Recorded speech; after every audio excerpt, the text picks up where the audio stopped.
Audiolibros en 15 minutos. Suscríbete al canal y explora un nuevo libro cada día. La caída más rápida de la historia en el mercado financiero mundial desconcierta a los expertos. En 2010, la economía mundial no gozaba de buena salud. Tras la crisis de 2008, la eurozona seguía en apuros, especialmente Grecia e Italia. El resto del mundo temía el contagio, incluso una pequeña mala noticia podía provocar un pánico económico generalizado. Este fue el telón de fondo de los dramáticos acontecimientos del 6 de mayo, una crisis económica que se produjo con tanta rapidez que la mayoría de las personas, incluso los operadores de mercado con experiencia, no lo vieron. El mensaje clave aquí es: la caída más rápida de la historia en el mercado financiero mundial desconcierta a los expertos. Entonces, ¿qué pasó exactamente? A las 13:41, hora estándar central, el índice S&P 500, que sigue a 500 de las mayores firmas estadounidenses, cayó un 5% en 4 minutos. El índice Dow Jones se desplomó junto con él, y cayó más en 5 minutos que en toda su historia de 114 años. Las acciones individuales también se desplomaron, lo que creó gráficos bursátiles que parecían precipicios escarpados. En todo el mundo, desde Shanghái hasta Frankfurt, los mercados financieros entraron en pánico. Luego, la Bolsa Mercantil de Chicago, un mercado mundial de derivados, puso en marcha su función automática de Stop Logic, que detuvo todas las operaciones durante 5 segundos. Cuando se reanudaron las operaciones, los mercados volvieron a subir milagrosamente. Pero en ese lapso de 15 minutos, sucedieron cosas muy extrañas. Algunas acciones se desplomaron hasta niveles asombrosos. El índice iShares Russell 1000 Value pasó de $50 a una 10 milésima de centavo.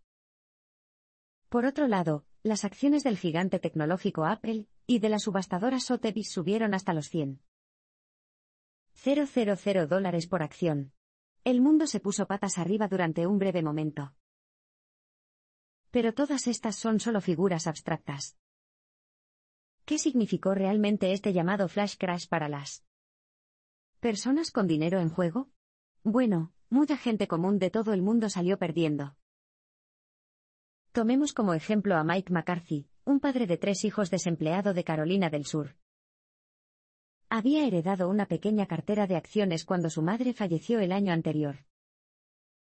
Mientras observaba la caída del mercado, se asustó y llamó a su agente, y le dijo que empezara a vender sus propiedades. Desafortunadamente para él, su orden se ejecutó justo cuando el mercado se derrumbó.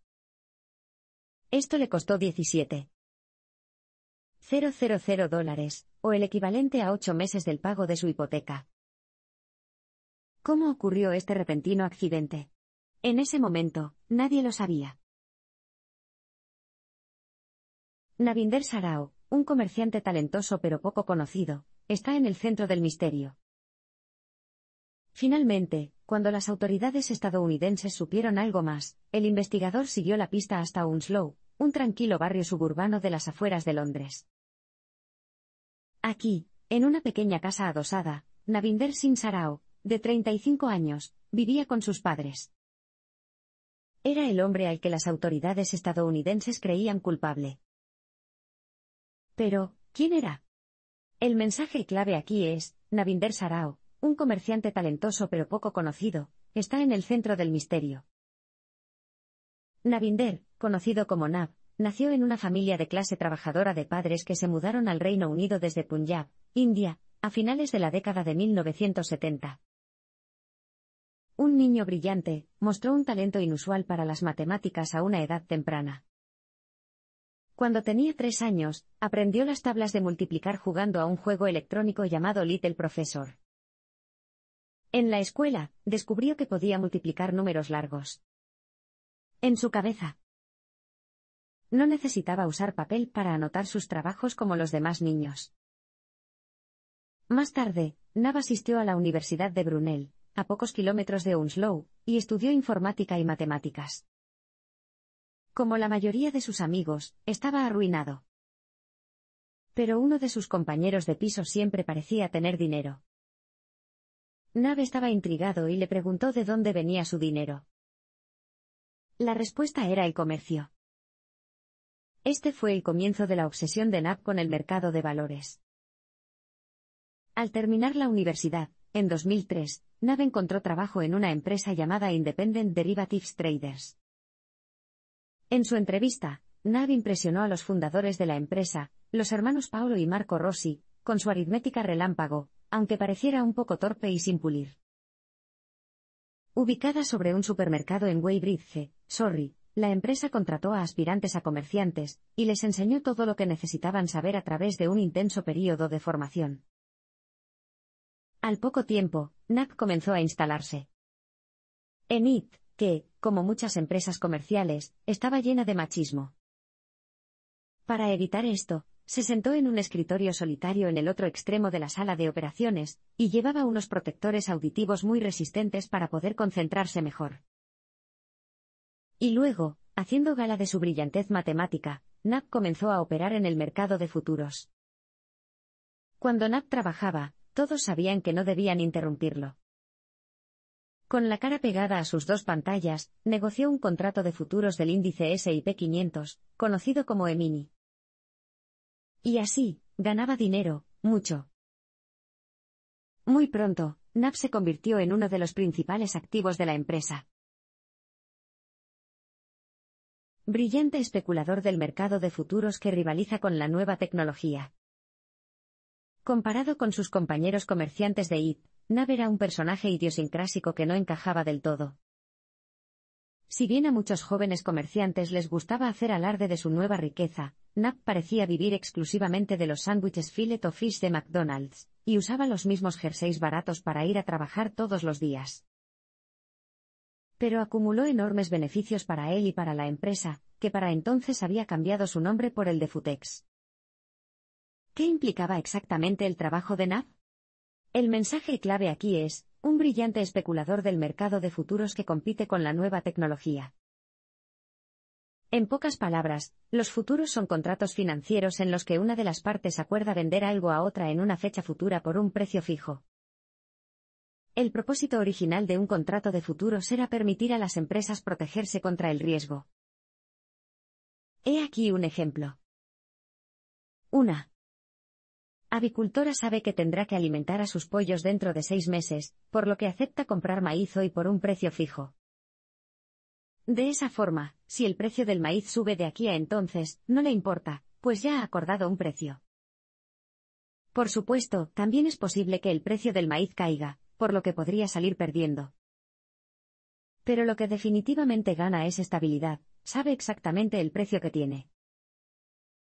Ha aparecido un segundo tipo de inversor en el mercado de futuros, el especulador. Si un especulador piensa que el precio del maíz bajará porque ha oído que habrá una buena cosecha, venderá algunos futuros de maíz para volver a comprarlos por menos, más adelante. A este tipo de inversores no les interesa el maíz en sí, es solo otro tipo de activo por el que apostar, como las acciones de Microsoft o el oro. Al principio, los futuros se negociaban en la bulliciosa sala de operaciones. Uno de los fundadores de Futex, Paolo Rossi, comenzó su carrera en la bolsa de futuros. Como se la conocía, en la Bolsa Real de Londres. Sin embargo, en la era moderna, la tecnología ha hecho posible que cualquier persona con una conexión a Internet negocie futuros. En la oficina de Futex, Knapp hizo exactamente eso, especuló con la suerte del mercado de valores estadounidense, con una precisión infalible. Pero alrededor de 2007, las operaciones se hicieron más difíciles para Knapp. La negociación de alta frecuencia iba en aumento, un método que utiliza tecnología y algoritmos costosos de última generación que reaccionan a las condiciones del mercado más rápido que cualquier ser humano. Más rápido incluso que Knapp. Tras ser engañado en el mercado de futuros, Knapp idea una forma de jugar con el sistema. Si bien un operador con talento como Knapp podía reaccionar ante la nueva información en un quinto de segundo, la nueva tecnología utilizada en las operaciones de alta frecuencia respondía en millonésimas de segundo. Se hizo imposible para Knapp leer el mercado de manera confiable. Justo cuando había llegado a un acuerdo con una oferta, los precios comenzarían a moverse en su contra. Le pareció que, en algún lugar, los comerciantes poderosos e invisibles con su nueva tecnología podían leer cada uno de sus movimientos. Sencillamente, Knapp sentía que el sistema estaba manipulado en su contra. El mensaje clave aquí es, tras ser engañado en el mercado de futuros, Knapp idea una forma de jugar con el sistema. Antes de esto, Knapp había confiado en el mercado. Parecía que si tenías talento, podías ganar dinero, sin importar el tipo de origen del que procedieras. Para un chico de clase trabajadora, eso fue liberador. Pero estos programas informáticos de última generación cambiaron eso. De repente, el mercado se inclinó a favor de quienes tenían acceso a la tecnología, como los grandes fondos especulativos. Knapp se sentía cada vez más como si estos poderes lo atacaran personalmente y se burlaran de él. Así que decidió sacar lo mejor de ellos. Pensó que las computadoras podrían ser las mejores para leer los datos existentes, pero si podía influir en los datos en sí mismos, podría engañar a las máquinas. Así que, trabajando con un programador de computadoras, diseñó un programa que podía hacer precisamente eso. En el mundo de las operaciones, se conoce como suplantación de identidad, simplemente, engañar a otros operadores al realizar pedidos y luego retirarlos. Al realizar un pedido grande, puede influir en el precio de un activo en particular. Como táctica comercial, es tan antigua como las colinas.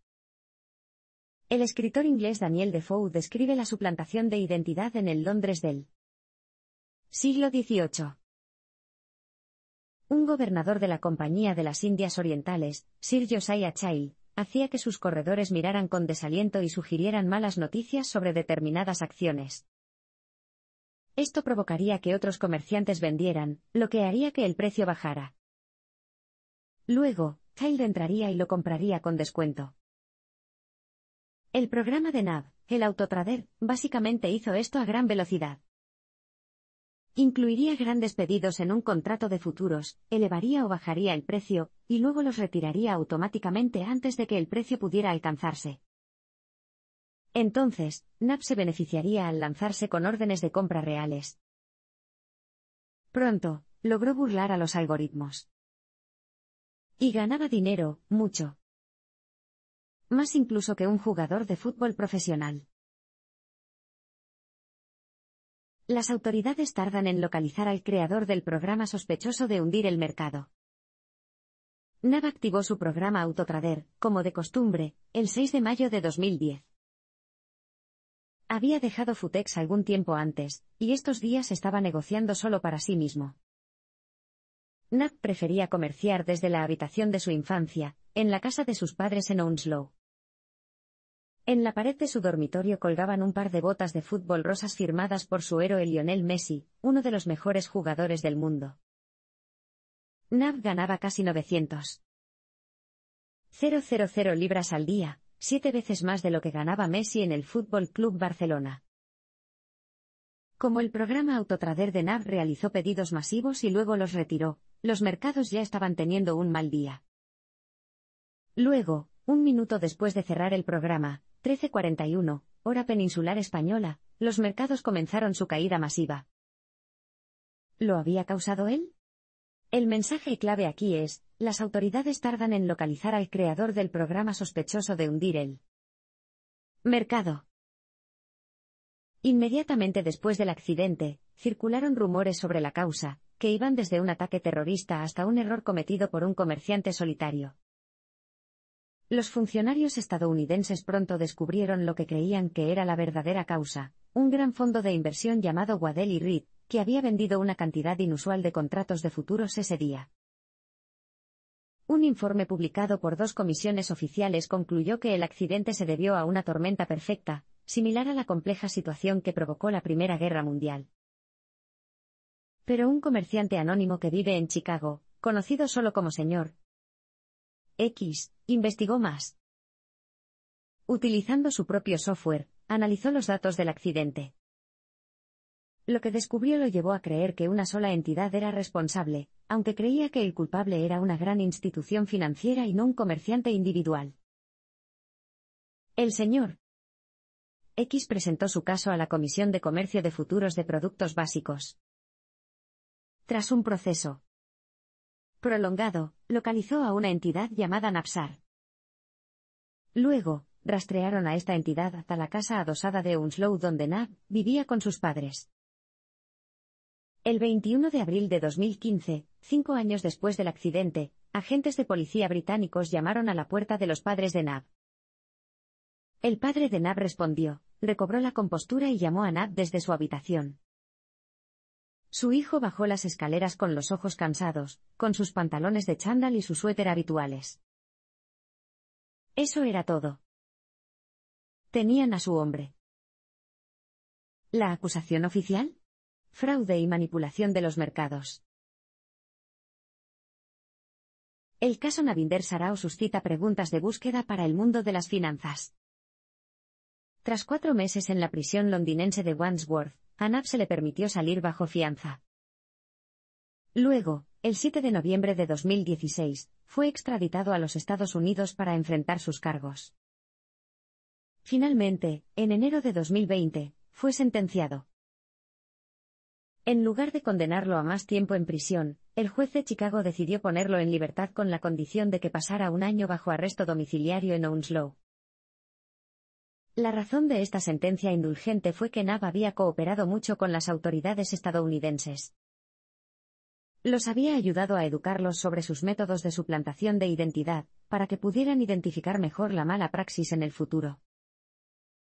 Las autoridades también encontraron a Nab increíblemente honesto, lo que las convenció de que era alguien con quien podían trabajar. Pero, ¿qué más habían aprendido? Había varias preguntas sin respuesta. El mensaje clave aquí es, el caso Navinder Sarao suscita preguntas de búsqueda para el mundo de las finanzas. La primera pregunta es, ¿fue Nab realmente responsable del flash crash? Una de las personas que dirigió la primera investigación sobre la crisis, el economista Andrei Kirilenko, no lo creía así. Creía que las acciones de Nab no fueron estadísticamente significativas a la hora de causar el accidente. La segunda pregunta, ¿la suplantación de identidad era realmente algo tan malo? Un reconocido operador y gestor de fondos de cobertura, John Arnold, argumentó que no lo era y, en un artículo para Bloomberg, escribió que la suplantación de identidad era un contrapeso necesario al comportamiento de los operadores de alta frecuencia, cuyos poderosos algoritmos perjudicaban a todos los demás participantes del mercado. La suplantación de identidad compensa eso. Al final, este argumento se volvió irrelevante, ya que la suplantación de identidad, junto con el peor comportamiento de los operadores de alta frecuencia, estaba prohibida, directamente como resultado del flash crash. Después de que todo se hubiera calmado, ¿Navinder Sarao era un héroe o un villano? Muchos comerciantes, después de escuchar su historia, lo consideraron una fuente de inspiración, y se le conoció como el sabueso de Hounslow, por El lobo de Wall Street, la película sobre el corredor de bolsa Jordan Belfort. Era el chico pequeño, el David y Goliat de los fondos especulativos. Sin embargo, el señor X, el comerciante que contribuyó al arresto de Nab, piensa lo contrario. En su opinión, Navinder Sarao era un delincuente común que había engañado a la gente común, no solo a los comerciantes habituales, para quitarles dinero. Otra cosa, el llamado sabueso de Hounslow no había redistribuido su riqueza, como un Robin Hood moderno. El señor X argumentó que Nab simplemente había robado dinero para su beneficio personal. ¿Y qué clase de héroe hace eso?